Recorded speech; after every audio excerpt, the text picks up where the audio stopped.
You know that feeling when you wake up in the morning and reach for your phone before your eyes are fully open? You're not really looking for anything important. You just check the time, then your messages, then your email, then social media.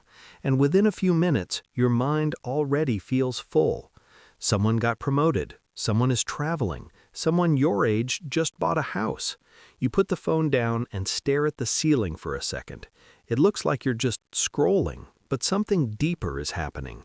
And once you notice it, a lot about how you think and feel starts to make more sense. For a long time, many millennials quietly believed this constant pressure meant something was wrong with them. You might be working hard, trying to build something, doing your best to stay steady, but there's still this quiet question that keeps showing up in the background. Am I doing enough? Even on days when nothing bad happens, there's a small tension that doesn't fully go away. From the outside, life looks normal. You go to work, you take care of responsibilities, you move forward. But inside, it can feel like you're always catching up to something that keeps moving. Here's what makes this interesting. Millennials grew up during a time when the world was shifting fast. You remember life before everything was online. You remember waiting for calls, waiting for downloads, waiting for the weekend to feel slow. But at the same time, you were the first group to grow up alongside the internet. Social media didn't arrive after you became an adult. It showed up while you were still figuring out who you were. That timing matters more than people think. When your identity is still forming and suddenly your life can be seen, compared, and reacted to by others, your brain starts adjusting. It learns to observe. It learns to check. It learns to notice where you stand. And this doesn't happen in a dramatic way. It happens slowly, over years, one post at a time, one comparison at a time. Here's the part most people miss. Humans naturally compare themselves to others. It's not a weakness, it's how we understand where we belong. But before, people compared themselves to a small circle, friends, classmates, neighbors, co-workers. Now the comparison never really ends. You can see hundreds of lives in a single morning. New jobs, new homes, new relationships, new beginnings. And even when you know these are just highlights, your emotional brain still reacts. There's a reason this feels confusing. One part of you understands that social media is curated. You know people don't show their struggles. You know you're not seeing the full story.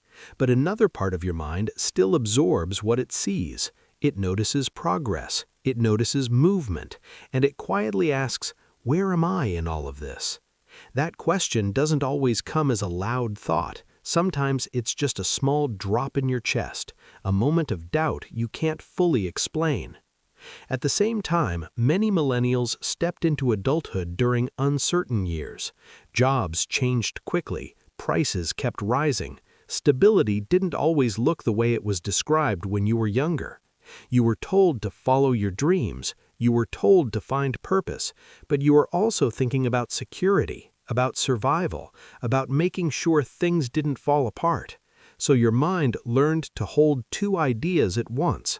One part of you wants meaning, the other part wants safety.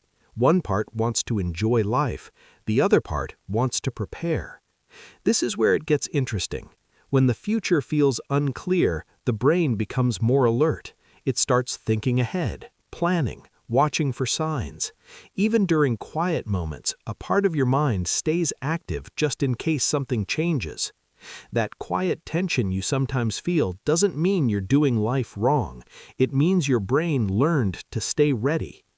Millennials also grew up during a time when feelings and identity were talked about more openly.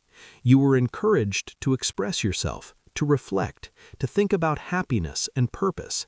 That created something powerful. You became more aware of your inner world, but awareness also means you notice discomfort more easily.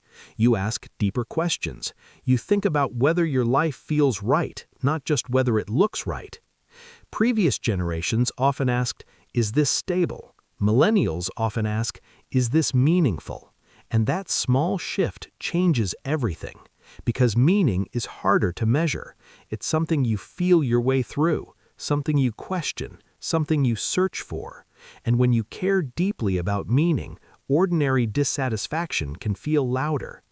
You might notice this in small moments, sitting at your desk and suddenly wondering if this is what you're supposed to be doing, walking home and thinking about whether you're on the right path, seeing someone else take a different direction and quietly wondering if you missed something. These thoughts don't mean you're lost, it means you're paying attention. This is where it gets emotionally complex. Many millennials feel both young and tired at the same time. Part of you feels like you're still figuring things out.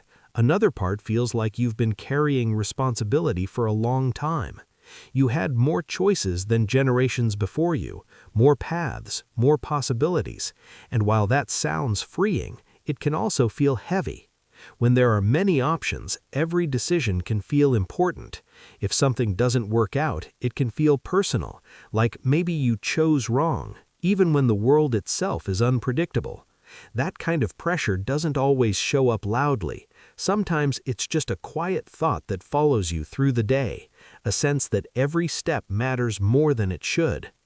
There's also something else that sits quietly under the surface. Many millennials carry a gap between what they imagined adulthood would be and what it actually became. When you were younger, the timeline felt clear: study, work, stability, progress. But life moved differently. Things took longer, some paths changed, and that gap between expectation and reality can create a soft kind of sadness that's hard to explain. Not dramatic, just present sometimes. But here's the important part. That doesn't mean you failed. It means the world shifted while you were growing into it, and your mind has been adjusting ever since. Around this point, you might notice how familiar all of this feels. That quiet pressure, that constant thinking, that mix of hope and uncertainty. If this feels close to your own experience, you can subscribe and stay connected to more conversations like this. Sometimes it helps just to hear your thoughts spoken out loud. Another interesting thing about millennials is how much you value real connection. You don't just want to be around people, you want to feel understood. You want honesty, depth, conversations that feel real. Surface-level interactions can feel draining even when you try to enjoy them. That doesn't mean something is wrong with you. It just means you notice what feels genuine and what doesn't. You also grew up with constant information. News never stopped. Big events were always unfolding somewhere. Problems felt global and close at the same time. Your brain learned about things that previous generations might never have even heard about. And when your mind is always aware of what could go wrong, it learns to stay alert. Even when your personal life is stable, there can be a quiet sense that things can change quickly, and that awareness shapes how safe the world feels. It doesn't mean you're anxious for no reason. It means your mind adapted to a fast-moving environment. Millennials also think deeply about identity, not just what you do, but who you are, what matters to you, what kind of life feels honest. That level of reflection can be beautiful, but it can also feel heavy, because when you care deeply about living a meaningful life, you notice when something feels off. You notice when something doesn't fit. And once you notice it, it's hard to ignore. This is where it gets interesting again. A lot of the pressure millennials feel doesn't come from one big event. It comes from many small things stacked together: comparison, uncertainty, awareness, responsibility, choice, meaning. None of these are bad on their own, but together they can feel like a constant weight in the background. At the same time, millennials are often described in simple ways: lazy, entitled, confused. But that doesn't really match what's happening inside. Inside, there's a generation trying to build a life in a world that keeps changing, trying to find stability while also searching for purpose, trying to care about the future while also staying present. That's a lot for one mind to hold. And yet, there's something strong about it too.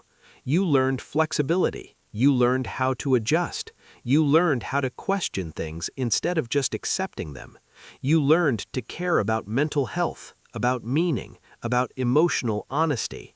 Those things don't always get recognized, but they matter. So if you sometimes feel like you're moving forward and still unsure at the same time, that makes sense. If you feel proud one day and behind the next, that makes sense too. You're living through a version of adulthood that didn't come with a clear map. You're building it as you go. When you step back and look at it gently, the psychology of millennials isn't really about being stuck. It's about being the bridge generation. You remember slower days, but you live in fast ones. You were told to dream big, but you also learned to be careful. You learned to think deeply about your life, to look for meaning, to question the path in front of you. And that kind of inner life can feel heavy sometimes, but it also shows how much you care. You don't just want to exist, you want your life to feel real. You want your time to matter. You want your connections to mean something.